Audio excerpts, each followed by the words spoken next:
तो आज मैं आप सभी को बताने वाला हूं कि अगर आप गीजर रिपेयरिंग करते हो या फिर आपके पास गीजर है या फिर आप फ्यूचर में गीजर का काम सीखोगे, ठीक है, तो ये बहुत ही इंपॉर्टेंट वीडियो है। खासकर सेफ्टी के लिए मैं बताऊंगा गीजर की सेफ्टी के लिए कि उसको कैसे यूज करना चाहिए, या फिर हमें किसी को सलाह देना हो तो गीजर किस तरह से चलाने की सलाह देंगे। ठीक है, बहुत ही इंपॉर्टेंट वीडियो है, देख लो भाई, काम आएगा आपको ही। बाकी आपकी मर्जी, मत देखो, फ्यूचर में कभी फंसोगे तो समझ में आ जाएगा। ठीक है, बहुत नुकसान होगा, इसलिए मैं बोल रहा हूँ वीडियो देख लो अभी। ठीक है, क्योंकि मैं गीजर का काम करता हूँ और मुझे अच्छे से पता है कि गीजर में क्या सेफ्टी होना बहुत ज़्यादा जरूरी है।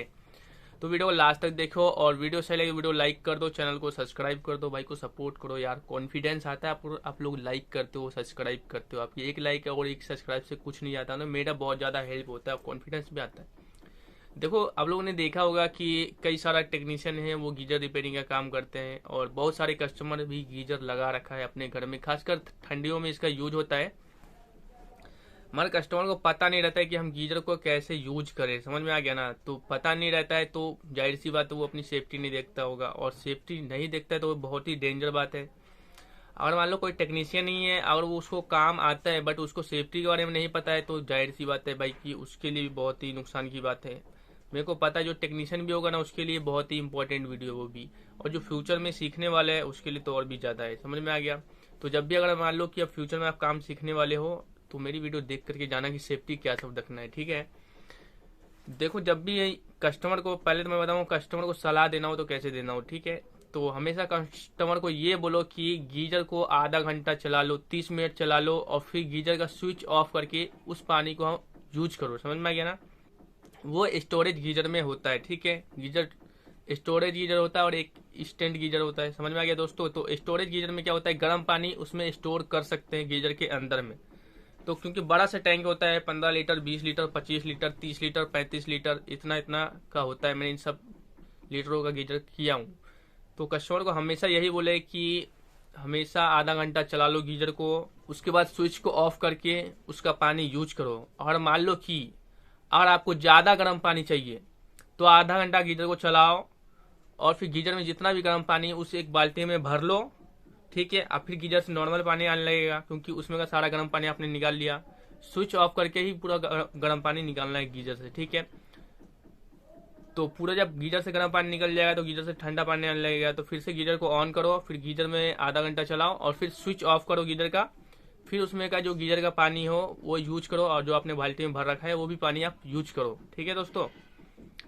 इसके अलावा और कस्टमर ये पूछेगी कि भैया हमको ऐसा क्यों करना है। देखो, एलिमेंट क्या होता है, पानी के अंदर होता है, और पानी के अंदर अगर करंट फैलेगा वो बहुत ही रफ्तार में वो फैलेगा चारों तरफ, जिधर भी पानी भीगा भीगा रहेगा वहां पे।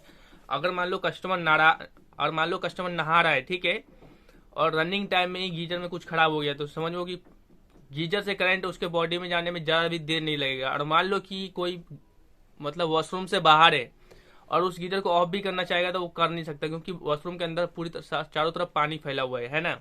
और वो भी जाएगा बाहर से, करंट अंदर जाएगा बंद करने के लिए स्विच को, तो उसको करंट मार सकता है।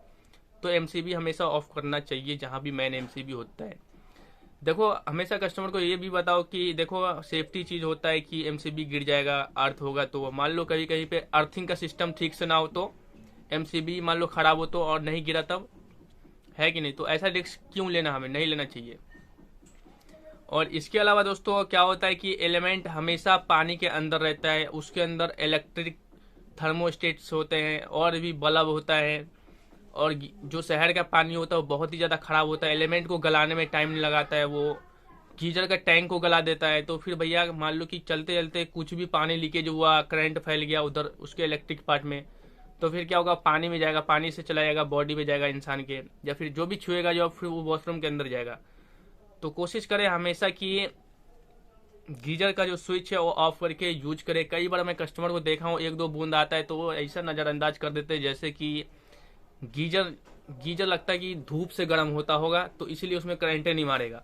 तो अंदर नज़रअंदाज करके उसका पानी को यूज करते हैं कस्टमर। लेकिन हमेशा याद रखो, अगर गीजर के अंदर से पानी आ रहा है उसको स्विच ऑफ करो, और टेक्नीशियन को बुलाओ और उसको दिखाओ, जो भी बोलता है कि रिपेयर हो सकता है, नहीं हो सकता है, बदलना है तो बदल देगा। अब कस्टमर का मैंने बता दिया, अब टेक्नीशियन को क्या ध्यान रखना है भैया। तो जब भी गीजर रिपेयरिंग करने के लिए जाओ तो हमेशा स्विच को सबसे पहले ऑफ करो, गीजर को चला करके नहीं चेक करना आपको। अगर मान लो कस्टमर ने बोला हाँ गर्म पानी कर रहा है, अच्छा कर रहा है, ठीक ठाक कर रहा है, तो आपको दिल करे तो कर सकते हो, लेकिन कोशिश करें कि गीजर को पहले ऑफ करो और फिर गीजर का अर्थिंग न्यूट्रल फेस और ग्राउंड चेक करें। ठीक, ग्राउंड अर्थिंग को भी बोलते हैं, लेकिन हम लोग अर्थिंग बोलते हैं तो अर्थिंग ही समझो, लेकिन वो ग्राउंड होता है।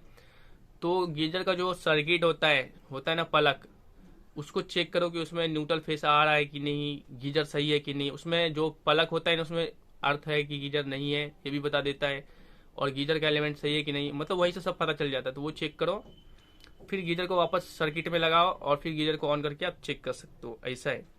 रिपेयरिंग करते वक्त हमेशा ध्यान रखो कि उसका जो थर्मोस्टेट होता है वो अच्छा हो और वर्क करता हो। हमेशा कट ऑफ को चेक करो।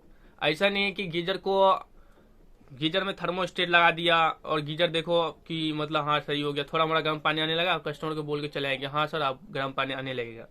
तो ऐसा मत करो, हमेशा याद रखो वहां पे रुको और गीजर को कट ऑफ करके चेक करो। अगर आपका मान लो ऐसा वाला थर्मोस्टेट है तो इसमें आपको आधा घंटा लगेगा, रुक करके कट ऑफ करवाना पड़ेगा।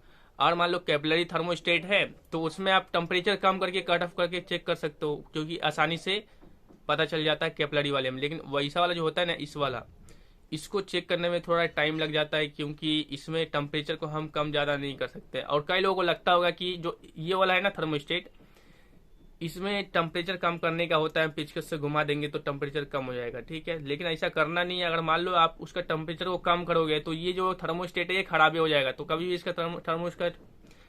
इसका टेम्परेचर का जो कम ज्यादा मत करो, समझ में आ गया ना, वरना ये खुद ही खराब हो जाएगा, फिर आपका आधा घंटा बर्बाद हो जाएगा, या फिर जो भी है नहीं करना इसका कम। कैपिलरी थर्मोस्टेट का तो भाई ये होता ही है कम ज्यादा करने का, तो ये करो, ये अच्छा थर्मोस्टेट होता है। समझ में आ गया दोस्तों।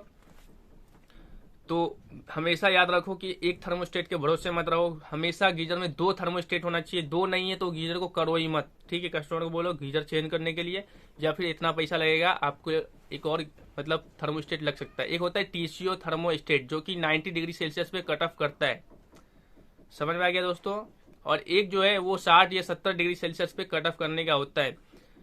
तो देखो ये वाला जो होता है, ये वाला जो थर्मोस्टेट होता है ये 60-70 डिग्री सेल्सियस पे कट ऑफ कर देता है।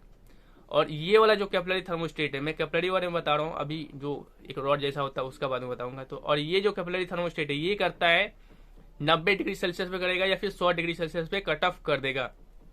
इसका फायदा क्या होता है, इसमें भी सेम है। ये वाला जो है देखो, इसमें टेम्परेचर कम ज्यादा करने का इसलिए क्योंकि ये भी 60-70 डिग्री सेल्सियस पे कट ऑफ कर देता है। इस पे टेम्परेचर दिखाता है कि हाँ इतने डिग्री सेल्सियस पे ये कट ऑफ करेगा, तो 70 डिग्री सेल्सियस पे उस पे ऑलरेडी सेट रहता है तो उतने पे कट ऑफ कर देगा। और ये वाला स्विच वाला होता है। ठीक है, इससे क्या होगा कि मान लो कि इसमें भी सेम कंडीशन है, अगर 70 डिग्री सेल्सियस पे ये थर्मोस्टेट सेट है, इस पे कट ऑफ नहीं करा, मान लो कि ये थर्मोस्टेट खराब है, तो स्विच वाला जो थर्मोस्टेट होता है वो 90 डिग्री सेल्सियस पे या 100 डिग्री सेल्सियस पे ऑटोमेटिक कट ऑफ कर देता है गीजर को। समझ में आ गया। तो ये चीज है। और दोस्तों क्या होता है कि इससे ज्यादा अच्छा थर्मोस्टेट ये वाला होता है, और वो डिपेंड करता है गीजर पे कि वो कैसा गीजर है। समझ में आ गया दोस्तों। तो ये सब चीज है। और हमेशा जो भी गीजर करते हो आप लोग, उसमें 2 थर्मोस्टेट होना चाहिए, एक 90 डिग्री सेल्सियस वाला, एक 60-70 डिग्री सेल्सियस वाला। और हमेशा कट ऑफ करके चेक करो गीजर को। और हमेशा ये भी कोशिश करो कि गीजर में से कहीं भी सभी पानी ना आ रहा हो। समझ में आ गया दोस्तों। तो ये चीज था। और रही बात इंस्टेंट गीजर के बारे में, जो कि ज्यादातर जो किचन में लगा हुआ होता है, कोई कोई तो अपने वॉशरूम में भी लगा लेता है, लेकिन इंस्टेंट गीजर में भी सेम वैसा ही होना चाहिए। आप किसी बाल्टी में पानी भरो और फिर उसको स्विच बंद करके उस बाल्टी वाला पानी को यूज करो, ना कि इंस्टेंट गीजर वाला पानी को यूज करो। समझ में आ गया। इंस्टेंट गीजर में क्या होता है, इधर से पानी जा रहा है, उधर से गर्म पानी आ रहा है। समझ में आ गया दोस्तों। तो हमेशा कोशिश करो कि इंस्टेंट गीजर में भी सेम वैसा ही करो, सारा गीजर को ऐसा ही चलाओ जैसा मैं बताया हूँ। कई लोग ऐसा ही होता है कि इधर स्विच ऑन है, इधर से पानी इंस्टेंट गीजर में जा रहा है, उधर से आ रहा है, इधर से वॉश बेसिन में लगा हुआ है, बर्तन धुल रहा है, जो भी काम है वो कर रहे हैं। लेकिन ऐसा नहीं होना चाहिए। करंट फैलेगा तो बहुत रफ्तार में फैलेगा, भैया निपटा कर रख देगा। तो ध्यान रखो और सेफ्टी से काम करो और सेफ्टी से गीजर का यूज भी करो। Thank you so much.